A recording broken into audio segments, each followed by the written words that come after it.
Assalamu alaikum everyone. I am Ali Abbas and welcome back to Next Gen Skills.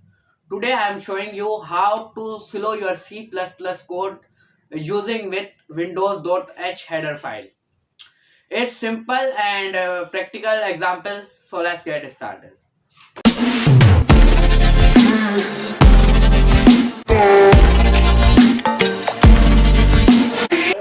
तो चलिए शुरू करते हैं। आज हम देखते हैं कि हम जो हमारा कोड है उसको स्लो कैसे कर सकते हैं सी प्लस प्लस के अंदर, और साथ में हम आज एक मैसेज बॉक्स भी लगाना सीखेंगे। तो आज हम पढ़ने वाले हैं सिंपल वर्ड्स में, आज हम पढ़ने वाले हैं विंडोज डॉट एच की एक हेडर फाइल है जिसका नाम है विंडोज डॉट एच, उसके बारे में आज पढ़ने वाले हैं। तो चलिए शुरू करते हैं बगैर वक्त जाए के। Hash include iostream. अब आपको ये पता है सिंपली कि हैश का मतलब है ये हेडर फाइल को रिप्रेजेंट कराता है, हेडर लाइन को रिप्रेजेंट कराता है। इंक्लूड मतलब दाखिल करना, हम दाखिल करें क्या, आईओ स्ट्रीम। आईओ स्ट्रीम का मतलब है इनपुट आउटपुट स्ट्रीम। ठीक है, इतना आपको पता है, क्लियर है। आपने नहीं पता तो मैं इसमें आपको फर्स्ट क्लास का लिंक दे दूंगा, उसके अंदर हमने सी प्लस प्लस के अंदर बेसिक स्ट्रक्चर के बारे में हमने पढ़ा है। ठीक है, उसके अंदर इस लाइन के बारे में मुकम्मल समझाया गया है। तो ये क्या काम करती है, इनपुट और आउटपुट पे काम करती है। लेकिन हमें क्या करना है, कोड को स्लो कराना है और मैसेज बॉक्स बनाना है। तो उसके लिए हम क्या करेंगे, हम एक कोर हेडर फाइल का यूज करेंगे जिसका नाम है हैश इंक्लूड windows.h windows.h। ठीक है, क्लियर है। उसके बाद हम लिखेंगे using name space std, clear है। उसके बाद इंट मैन पैरेंथेसिस और कर्ली ब्रेसेस हमने ओपन कर ली। अब ये क्या काम करेगी, ये हमारे जो कोड है उसको स्लो कराएगी। अब स्लो कैसे कराएगी, तो चलिए वो देख लेते हैं कि हम हमारे कोड को स्लो कैसे कर सकते हैं। तो चलिए देखते हैं। अब मैंने किया सी आउट इंसर्शन डबल कोट, मैंने लिखा हेलो,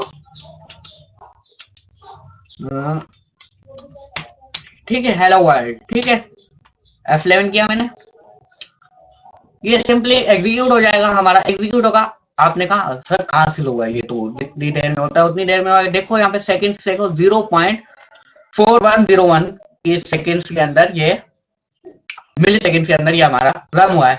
तो चलो देखते हैं हमारा क्या नाम है, हम कोड को स्लो कैसे कर सकते हैं। स्लो हम कैसे करेंगे, यहाँ पे हम यूज करेंगे स्लीप का। क्या यूज करेंगे, हम यहाँ पे लिखेंगे एस बड़ा, एस कैपिटल रखना है, एस और लिखना है स्लीप। स्लीप पैरेंथेसिस ओपन करनी है। इसके अंदर हम जो आपने जितनी बार कोड को स्लो कराना है वो आप लिख दोगे एज अ मिली सेकेंड। अब आपको पता है कि आपने कोड को एक बार 1 सेकेंड स्लो कराना है या 2 सेकेंड स्लो कराना है। तो 2 सेकंड के अंदर कितने मिली सेकेंड होते हैं, कितने मिली सेकेंड होते हैं आपको पता है। 2 सेकंड के अंदर होते हैं 2000 मिली सेकेंड। कितने, 2000 मिली सेकेंड। मैं यहाँ लिखूंगा 2000 और ये लगा दूंगा सेमीकोलन। मैं जैसे ही F11 करूंगा तो देखोगे ये 2 सेकंड वेट करेगा, 2 सेकंड डिले होगा। 1 2 आ गया, यहाँ पे लिखा 2.461 सेकेंड ये। उसके बाद ऐसे हमें वैल्यू रिटर्न दी। क्लियर है, मतलब आप इस तरीके से हमारे जो कोड है उसको स्लो करा सकते हो। और आप इसको एज एनिमेशन भी यूज कर सकते हो, वो भी हम देखेंगे किस तरीके से यूज करते हैं। जैसे कि मैंने यहाँ पे लिख दिया हेलो, और यहाँ पे मैं इसको 1 सेकेंड, मैंने यहाँ पे लिखा सी आउट इंसर्शन डबल कोट, तो यहाँ पे इसको मैंने वर्ड लिख दिया और यहाँ पे इसको मैंने स्लीप करा दिया। 1 सेकेंड, सॉरी, मैंने कट किया यहाँ से इसको पेस्ट किया और मैंने इसको कर दिया 1011 किया।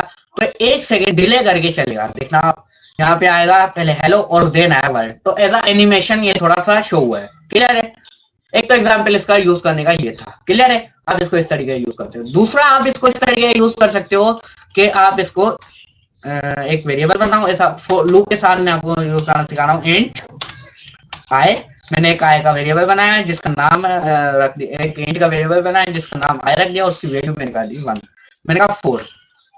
ये लूप जब तक चले जब तक आई की वैल्यू, इसको आप ऐसे कर लें कि ये जो लिखा हुआ है ये आप इसके अंदर ही कर लेते हैं, हम ये वेरिएबल इसके अंदर ही बना लेते हैं।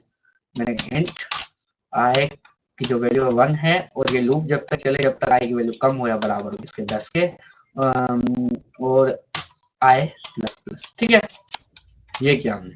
पैरेंथेसिस ओपन किया, मैंने कहा सी आउट आई और कुछ भी नहीं किया, सी आउट आया और मैंने क्या एंड कुछ भी नहीं, और यहाँ पे मैंने लगा दिया स्लीप। ठीक है, और स्लीप मैंने कितने बार इसको कहा, मैंने कहा एक अलार्म आता, मतलब 1 सेकंड ये स्लीप होके चले, कोड को स्लो होके चले। तो देखना ऐसा एनिमेशन आपको फील आएगी।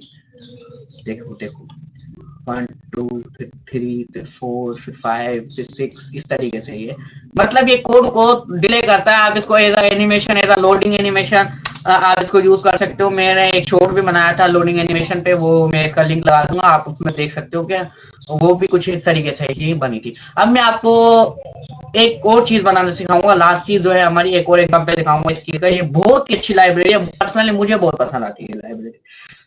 अब इसके अंदर एक और है, वो है आप मैसेज बॉक्स कैसे बना सकते हो सी प्लस प्लस के अंदर, how to create message box. चलो चेक करते हैं। मैंने कोड को डिलीट किया, मैंने कहा हैश इंक्लूड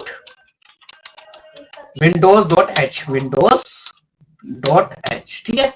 उसके बाद मैंने किया इंट मैन, ठीक है, और मैंने कर्ली ब्रैकेट ओपन की। उसके बाद मैंने लिखा मैसेज बॉक्स, ठीक है, ब्रैकेट ओपन की। अब इसके अंदर लिखा हुआ है पब्लिक, ठीक है, और ये लिखा हुआ है विस्पर्ड। अब हम इस पे देंगे हम 0। हम क्यों देंगे, क्योंकि ये जो 0 हम इसलिए देते हैं ताकि ये जो हमारा मैसेज बॉक्स है इसका कोई पेरेंट विंडो ना हो। ये है हमारा इंडिपेंडेंट है, मतलब पेरेंट विंडो, मतलब ये है कि अगर मिसाल है आप कोई ऐसा यूनी में हो, किसी चीज में हो, या आप कह सकते हैं कोई ऐसी गेम में बना रहे हो, तो उसके अंदर विंडोज होते हैं हमारे पास के कोई बटन दबाए तो जब ये मैसेज बॉक्स आए। लेकिन ये तो कोई बटन दबाने का सीन ही नहीं है, हम F11 कोड को रन कराएं देन ये आएगा, इसलिए मतलब ये इंडिपेंडेंट है मैसेज बॉक्स, इसलिए हम 0 लिख रहे हैं इसके अंदर। उसके बाद हम जो हमारा मैसेज है वो हम लिखेंगे। मैसेज हमारा क्या है, मैंने कहा ये मैसेज हमारा ये है, मैंने कहा वेलकम टू नेक्स्ट चैन। इसके ये हमारे से समझो मैसेज है, ठीक है। आप कुछ और भी दे सकते हो। उसके बाद हमारे पास क्या है, टाइटल। आप इसका टाइटल क्या देना चाहते हो, मैं मैसेज बॉक्स के ऊपर टाइटल लिखा होता है ना, वो टाइटल क्या देना चाहते हो। मैंने कहा टाइटल दे दिया windows.h, ठीक है, windows.h क्लास, ये मैंने इसका टाइटल दे दिया। उसके बाद आप कौन लगाओगे और यहाँ पे आप दोगे कि मैसेज बॉक्स बटन क्या है। आपके मैसेज बॉक्स के बाद बटन क्या है आखिर में, जैसे कि ओके का बटन होता है, यस का, कैंसिल का, नो का बटन, आप कौन सा बटन देना चाहते हो। तो आप यहाँ पे दोगे एमबी, एमबी का मतलब मैसेज बॉक्स। देन आप यहाँ पे दोगे ये, और यहाँ पे आप लिख दोगे, इसके मैं नेम भूल गया, स्लैश दोगे आप यहाँ पे, और आप यहाँ पे क्या करोगे, मैसेज बॉक्स का नाम देगा, वो बटन का नाम दे देगा। मैंने कहा ओके, ओके, ठीक है। देन आपने कुछ नहीं करना, सेमीकोलन लगाना है, F11 करोगे, आपका मैसेज बॉक्स रेडी है। आ गया आपका मैसेज बॉक्स, देखो आपका मैसेज बॉक्स रेडी है। windows.h क्लास टाइटल है ये इसका, और ये आपका मैसेज बॉक्स बन गया, welcome to next gen skills, और आपने ओके कर दिया। क्लियर है, कोई सवाल? आई होप क्लियर होगा। आज थोड़ी बहुत इंटरेस्टिंग क्लास थी, मुझे तो पर्सनली ये क्लास बहुत पसंद आई। तो आज के लिए इतना ही, मिलता है नेक्स्ट क्लास में। और अगर आप चैनल पर नए हो तो हमारे चैनल को लाइक, सब्सक्राइब और अच्छा और बेल आइकन दबाने, और अच्छा सा कमेंट भी कर दें। तो चलिए मिलते हैं नेक्स्ट क्लास में, तब तक के लिए अल्लाह हाफ़िज़।